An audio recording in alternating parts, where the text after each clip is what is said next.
अस्सलाम वालेकुम मेरे दोस्तों, मैं आपके साथ एक ऐसा वाकया शेयर करने जा रहा हूं जो आप में से बहुत से लोग नहीं जानते होंगे। आप सबने तो सुना ही होगा कि मौत इंसान को कभी भी दो चांसेस नहीं देती, लेकिन जो आज आपको मैं बताने जा रहा हूं उसमें मौत ने इंसान को एक नहीं, दो नहीं बल्कि कई दिनों तक जिंदा बच जाने का चांस भी दिया।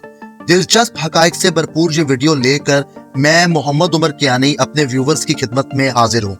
इस वीडियो को आखिर तक जरूर देखें। दोस्तों, 23 जून 2018 को वाइल्ड बोर्स नामी थाईलैंड की लोकल फुटबॉल टीम के 12 लड़कों का एक ग्रुप जिनकी उम्र 11 और 16 साल के दरमियान थी और उनका एक कोच जिसकी उम्र 25 साल थी, एक गार के अंदर लापता हो गए।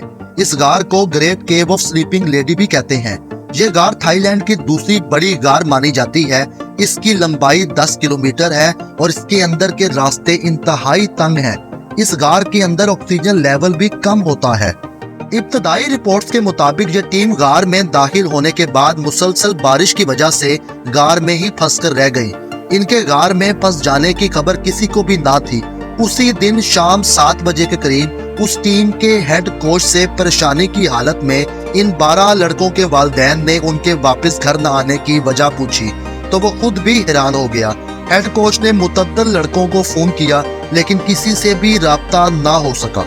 बिलाखिर वो इस टीम के एक लड़के से मिला जिससे उसे पता चला कि प्रैक्टिस के बाद वो अपनी टीम से अलहदा हो गया था क्योंकि उसे घर कोई काम था। लेकिन ये लड़के अपने असिस्टेंट कोच के साथ इस गार को गए थे। हेड कोच ने इस गार की तरफ दौड़ लगा दी और गार के दरवाजे पर पहुंचते हुए उसे इन लड़कों की साइकिल्स और बैग भी मिले। उस वक्त गार बारिश के पानी से भरी पड़ी थी और कीचड़ वाला पानी गार के मुंह से बाहर निकल रहा था। उसने फौरन अथॉरिटीज को इस सारे वाकये की खबर दे दी। हुकूमत की जानिब से फौरन एक रेस्क्यू मिशन तरतीब दिया गया और इसके तहत गार के दरवाजे पर लॉजिस्टिक कैंप लगा दिया गया। इस कैंप में अमदादी कारकुनों के अलावा सैकड़ों वॉलंटियर्स और सहाफी भी मौजूद थे। गार के बाहर के इलाके को 3 हिस्सों में तकसीम कर दिया गया। एक हिस्से में थाईलैंड की नेवी सील्स के एहलकार मौजूद थे और इनके साथ आर्मी और सिविलियंस भी मौजूद थे। दूसरे हिस्से में गार के अंदर फंस जाने वालों के रिश्तेदार मौजूद थे और तीसरे हिस्से में प्रेस और आम लोग मौजूद थे। एक अंदाजे के मुताबिक तकरीबन 10,000 लोगों ने इस रेस्क्यू मिशन में हिस्सा लिया, जिनमें से 100 से ज्यादा सी डाइवर्स, 100 पुलिस ऑफिसर्स, 200 आर्मी के एहलकार और इसके अलावा बहुत सारे वॉलंटियर्स भी मौजूद थे। फौरी तौर पर इस रेस्क्यू मिशन को स्टार्ट करने के लिए 10 पुलिस हेलीकॉप्टर, 7 पुलिस एम्बुलेंसेज और 700 से ज्यादा डाइविंग सिलेंडर्स को गार के बाहर पहुंचा दिया गया। दोस्तों, आप सब इधर हैरान हो रहे होंगे कि आखिरकार इनको इतनी तादाद और अमदादी कसरत की जरूरत क्यों पड़ी। इसकी वजह यह है कि गार के अंदर उस वक्त 1 बिलियन लीटर से भी ज्यादा पानी मौजूद था जिसे बाहर निकाल कर अंदर जाने का रास्ता बनाना था। ये पानी 400 ओलंपिक साइज के स्विमिंग पूल्स के बराबर था।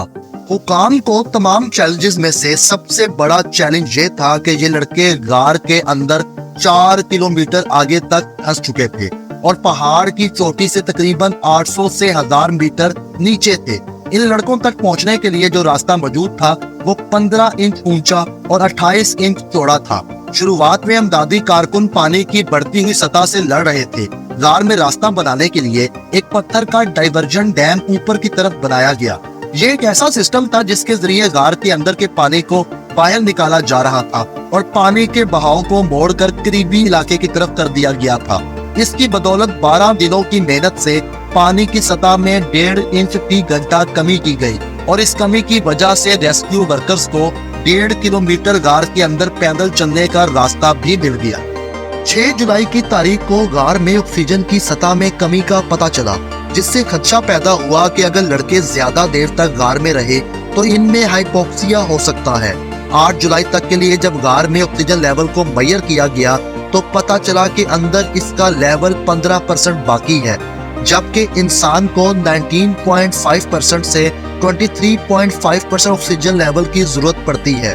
फौरी तौर पर थाईलैंड के आर्मी इंजीनियर्स ने गार में फंसे लड़कों के लिए एयर सप्लाई लाइन भी लगाई, लेकिन मुसलसल बारिश और पानी की सतह की वजह से ये मुमकिन ना हो सका। हुकाम की जानिब से इन तमाम नाकामियों के बाद सबसे पहले ये सोचा गया कि मानसून के मौसम के खत्म होने तक इंतजार करें। اور اس کے دوران لڑکوں تک خوراک پہنچانے کے لیے ڈائیورز کو ٹرین کیا جائے۔ غار کے لیے ایک متبادل راستہ بھی تلاش کریں اور اسی سلسلے میں غار کو جانے کے لیے انہیں ایک راستہ بھی مل گیا جو زمین سے بھی 900 میٹر نیچے جا رہا تھا۔ اس کا بھی کوئی خاطر خواہ فائدہ نہ ہو سکا۔ اسی موقع پر ٹیلی فونک وائرز بنا کے اندر پھنسے لڑکوں سے رابطہ بھی کیا گیا اور ان کو آکسیجن دینے کے لیے آکسیجن لائنز بھی بنائی گئیں۔ ان تمام چیزوں کے بعد ریسکیو ورکرز ایک ہی چیز پر قائل ہو گئے کہ اندر لڑکوں تک پہنچنے کے لیے غوطہ خوروں کو ہی استعمال کرنا پڑے گا۔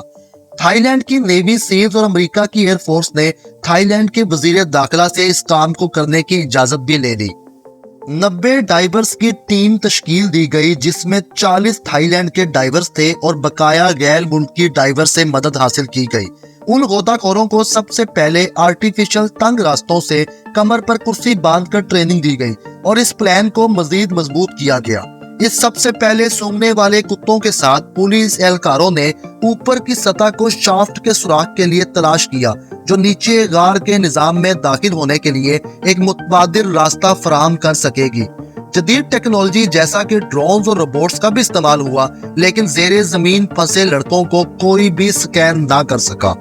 2 برطانوی غوطہ خور جن کے نام رچرڈ سٹینٹن اور جون وولنتھن تھے، انہوں نے غار کے اندر پیش قدمی میں پہل کی اور غار کے اندر نیویگیشنل گائیڈ لائنز بھی لگائیں۔ فوری طور پر ان دونوں ڈائیورز کو باہر آنا پڑا کیونکہ مزید بارش کی بدولت غار کے اندر پانی کی سطح اور اونچی ہونے لگ پڑی تھی۔ 2 جولائی کو جب بارش رکی تو کام کو وہیں سے دوبارہ شروع کیا گیا اور فوراً ہی نیویگیشنل سگنلز کی بدولت رچرڈ اور جون نے اندر پھنسے لڑکوں کو دریافت کر لیا۔ اس وقت لڑکے زمین سے تقریباً 1300 فٹ نیچے غار میں پھنسے ہوئے تھے اور غار کے منہ سے تقریباً 4 کلومیٹر دوری پر لڑکوں کو تلاش کر دیا گیا۔ یہ اس مشن کی پہلی بڑی کامیابی تھی لیکن مشن ابھی باقی تھا۔ دوستو، یہاں پر تھائی لینڈ، امریکہ، آسٹریلیا اور چائنا کی ڈائیونگ ٹیمز نے اس برطانوی ریسکیو ٹیم کی پوری مدد کی اور غار میں آکسیجن لیول کو نارمل رکھنے کے لیے ایئر سپلائی لائن بھی دی گئی۔ 3 جولائی کو غار میں پھنسے ہوئے لڑکوں کے ساتھ تھائی نیوی سیلز شامل ہوئے جنہوں نے ریسکیو تک ان کا ساتھ بھی دیا۔ ان ریسکیو ورکرز کے ذریعے لڑکوں کو خوراک پہنچائی گئی اور انرجی کے لیے وٹامنز بھی دیے گئے۔ 8 جولائی کی صبح کو غار کے داخلی دروازے کے ارد گرد موجود تمام غیر ضروری اہلکاروں کو ہدایت دی گئی کہ یہ علاقہ خالی کر دیں۔ 13 انٹرنیشنل ڈائیورز اور 5 تھائی نیوی سیلز پر مشتمل 18 ریسکیو ڈائیورز کو لڑکوں کو نکالنے کے لیے غار میں دوبارہ بھیجا گیا۔ غار کے اندر جب لڑکوں سے ملا گیا تو اس ٹیم کی جانب سے ہر لڑکے کے ساتھ ایک غوطہ خور کو رہنے کو کہا گیا۔ لڑکوں کو wait suits, Beyonce jacket, horns اور فیس ماسک دیے گئے۔ لڑکوں کو اس کے بعد بالکل بے ہوش کر دیا گیا تاکہ غار سے واپسی کے سفر میں کوئی پینک ہو کر خود کو یا غوطہ خور کو نقصان نہ پہنچا دے۔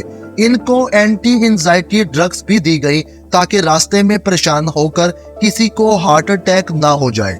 غوطہ خوروں نے ان لڑکوں کو اپنی پیٹھ کے اوپر لٹکا کر واپسی کا سفر شروع کیا۔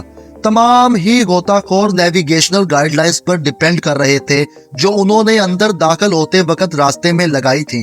تنگ راستوں سے گزرتے ہوئے اور مسلسل گھنٹوں کی غوطہ خوری کے بعد یہ ٹیم لڑکوں کو باحفاظت غار سے باہر لے آئی۔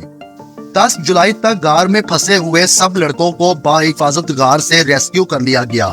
مسلسل 8 جولائی سے 10 جولائی تک 3 گروپ میں لڑکوں کو باہر نکالا گیا۔